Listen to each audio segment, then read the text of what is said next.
Assalamu alaikum. Today is gonna be such a weird video, I think, because this is not planned, obviously. I'm recording with my phone because my camera's battery is dead. You can see boxes behind me because I'm actually moving from the apartment that I've been for the past almost 4 years to a house that I bought. And just to say that sounds crazy. If you've watched my previous video about 7 brutal advice that you need before 2025 starts, I opened up about how I used to be homeless basically, and how I had to live in house shares at some point, and I couldn't even afford the cheapest accommodation for me and my daughter. And to say out loud that I bought a house in the UK, it's crazy, and it's making me quite emotional actually, because these past few days have been so hectic with work, with the move, with going to the Middle East in a few days as well. So preparing for all of that, I didn't really have time to sit down and reflect on this. I've been saying Alhamdulillah a lot, but what I wanted to do with you today is just tell you about how what has been a beautiful day for me, Alhamdulillah, today could actually have been a bad one. And you might be wondering, well, how? You just got the keys to a brand new house that you bought for yourself and your family, Alhamdulillah. It could have been a bad day because I woke up overpowered by negative thoughts. And if I didn't do something about it, if I didn't control myself, if I didn't slow down and actively and consciously decide, this is not how I want to be feeling, this is not what I want to be thinking, today, out of all days, could have been a terrible day. Subhanallah. Even if there was no real reason for it to be. My mindset in the morning was the mindset of someone who's complaining, of someone who's being negative, of someone who's highlighting the things that she doesn't have instead of being grateful for the things that she has. And it made me realize, as a woman who's been through a lot of trauma, something that I have been struggling with and that I've been managing for the past 5 years of working on myself is this tendency of going straight to yearn and to crave pain as a coping mechanism, as a default state of being. I used to be addicted to my pain, and I'm actively recovering from that. And this past week, subhanallah, most of my coaching sessions with my clients have been about this topic. And it sounds very much like everything is good, I've got everything that I want, I'm safe, I'm reaching my goals, or I have the bare minimum, alhamdulillah, my needs are being met, I have a good life, but I don't feel like I can stay still.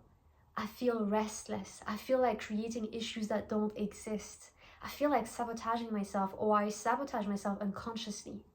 It's like I can't move forward. This feeling of ease does not feel comfortable to me. I'm questioning, when is the shoe going to drop?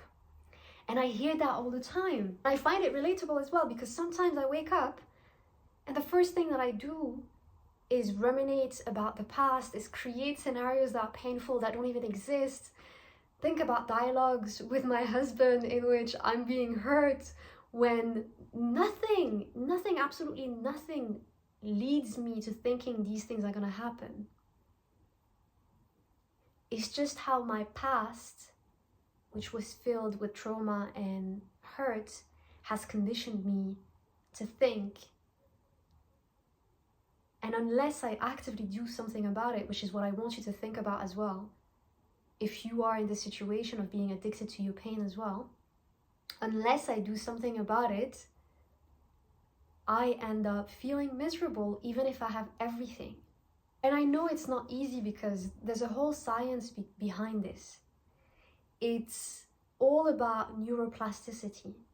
The more you think about something, the easier it is for your brain to think about that thing again. So the brain will create shortcuts when you engage in the same kind of thought patterns, it will get easier for you to go back to that place. So if you are used to feeling pain, and if it was not voluntary in the past, of course, it probably wasn't voluntary in the past, but if you've experienced trauma, if you've been through a lot, if you traversed hardship in your life and you felt a lot of pain, your brain will naturally create these shortcuts to go there, to feel the pain. And you almost assume that this is your normal state. This is how you're meant to feel. And it becomes harder for you to think positively. It becomes harder for you to experience joy, gratitude, contentment, excitement. Because there's no neuroplasticity here that has been created. There's no shortcut. And so you have to do this active work of kind of destroying those pathways that have been created in the past and do the opposite. And Alhamdulillah, the blessing that we have is that our brains are flexible. We can actually do that. We can recreate the path towards those beautiful thoughts, those positive thoughts. Now, you might be listening to this and thinking, okay, I'm not sure if this is me. I don't know if I'm actually addicted to my pain. Let me give you a few signs that you are. Number one, you constantly relive past mistakes and regrets. You feel that need to go back in time and think about the mistakes that you've made, the things that you regret doing and saying, that secondhand embarrassment, and you just almost find comfort in doing that. Number two, you feel unworthy of good things. And that's probably the foundation, the source of this issue is probably that. When you have good things, you question, why is this happening to me? I don't really deserve it. Sometimes it's very conscious. Sometimes it's not that visible. It's not tangible. It's very much unconscious. You will sabotage the good things that you have because deep down you have that belief of not being worthy of good things. Number three, you sabotage good opportunities out of fear of success. A lot of the time people think that they have a fear of failure, but in reality they fear being successful and the consequences of that, which is to be comfortable with receiving blessings. And if you're addicted to your pain, there's a contrast here, there's a contradiction. How can I feed off and enjoy almost being in pain and be comfortable with being at ease? You have to become a different version of yourself if you want to be at ease, if you want to feel joy, if you want to be content. So those two identities are in conflict. Number four, you engage in a lot of emotional procrastination, meaning that you have perfectionist tendencies and you always wait for things to be perfect in order to get started or in order to finish them. And as a result, you don't end up finishing anything, and that becomes painful, and you set yourself up for failure. But in that pain, again, you find some sort of comfort. And number five, as a sign to being addicted to your pain, is that you really struggle to step out of your comfort zone. For example, for me in the past, it manifested into me deciding that I was going to change my life, that I was going to start working out, praying on time, reading the Quran, doing my Islamic studies, everything, doing that for 2 days, and then completely crashing the new routine and actually coming back to my bad habits or creating even worse habits as a result of me stepping out of my comfort zone. So it's like 5 steps forward, 10 steps backward. And it was this constant yo-yo effect. Now, the question that you might be asking yourself is, okay, this sounds like me. I've got some of those signs in me. I recognize it. What can I do about it? How can I stop finally being addicted to my pain? How can I be this woman who's comfortable with receiving ease, feeling at ease, experiencing success, not stressing constantly either about the future or the past? How can I be the woman who's comfortable in the present moment 100%? The first thing that you want to do, and that I always talk about as a first step, is really develop your self-awareness of those thoughts. This morning, when I woke up, if I didn't have the awareness of I am getting into a loop of negative thoughts, I probably would not have stepped out of it. So the first thing that you need is awareness. There's a few things that you can do in order to develop that awareness. I often talk about journaling.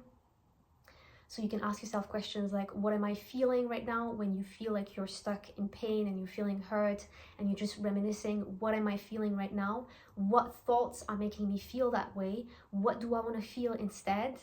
And what thoughts are going to allow me to feel this emotion, this feeling that I'm yearning for, that I truly want to feel? These are just some prompts that you can use. Alhamdulillah, I talk to my best friend every day, who also happens to be part of the THS team and who's a therapist. So I'm very blessed in that sense. And talking to her really helps me kind of put my thoughts out there and see them for what they are. And a lot of the time, it's nonsense. It's just stories that I tell myself. My life is good, alhamdulillah. Like I don't, all of us, most of us, we don't really have anything worth feeling miserable over. We know that Allah subhanahu wa ta'ala is testing us, and through those tests we get a chance to get closer to Him.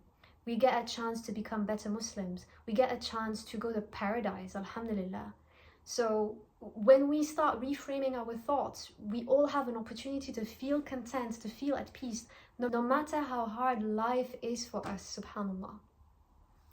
So number one, challenge your mindset with self-awareness. And to help with that, also recognize what your triggers are.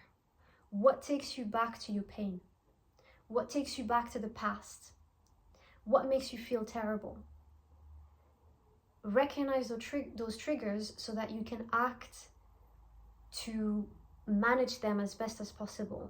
You anticipate that from happening. You engage in dhikr when these triggers get to you. You do something that is going to take you to a different place rather than the rumination. The second thing that you're going to want to do is rewire your brain with different habits. And one of those habits is definitely going to be gratitude. I mean, the amount of studies that show that gratitude is one of the best way to tackle things as deep as depression. Like in positive psychology, gratitude is a big pillar of positive psychology because it has been showed and proved to be one of the best way to get people to feel better. Alhamdulillah. So gratitude, write down 3 things that you're grateful for on a daily basis.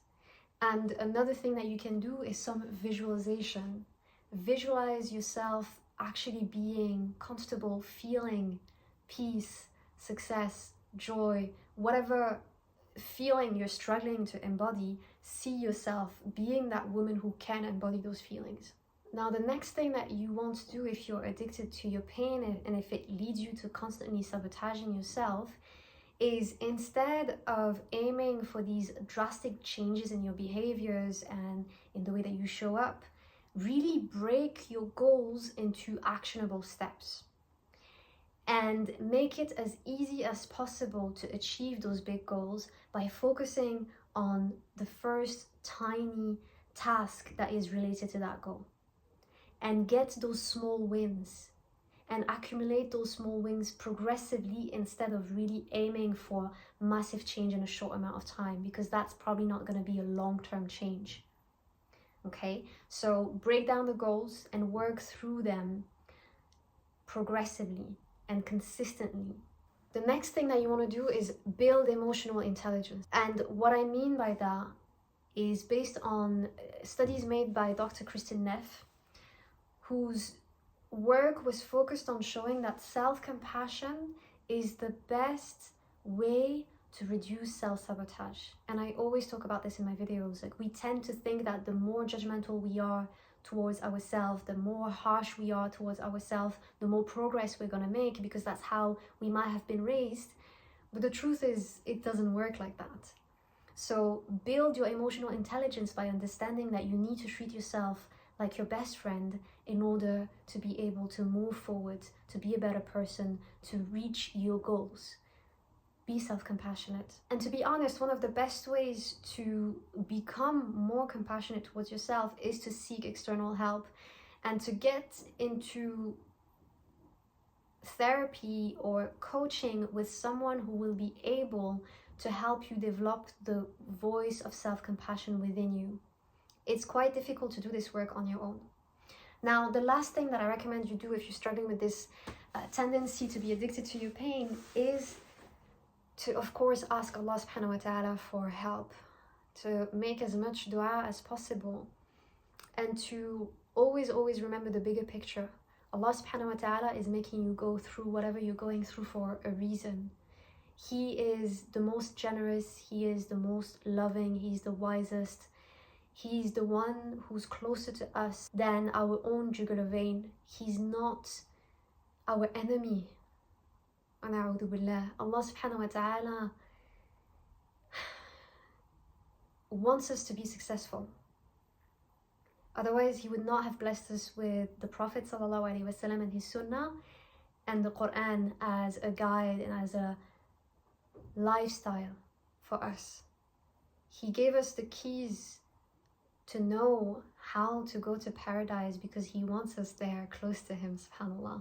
So whatever you're going through right now, make sure that your perception of Allah subhanahu wa ta'ala is a positive one. Have husnul dhann, have good expectations of Him, and He will be who you see Him as. He will be your friend if you see Him as your friend. He will be there for you if you truly believe that He is there for you. He will make a way for you if you truly believe that He's going to make a way for you. So make loads of du'as and have tawakkul. 100% tawakkul with yaqeen, with certainty that Allah subhanahu wa ta'ala is going to answer those du'as. That's it for today. I hope that whatever you're going through right now, you find the strength to overcome it and you create the mindset to do so. I truly believe in you. Even if you might not be believing in yourself, I believe in you. I truly do. May Allah bless you, my beautiful sister. I will see you in the next video, inshallah. And ma salama.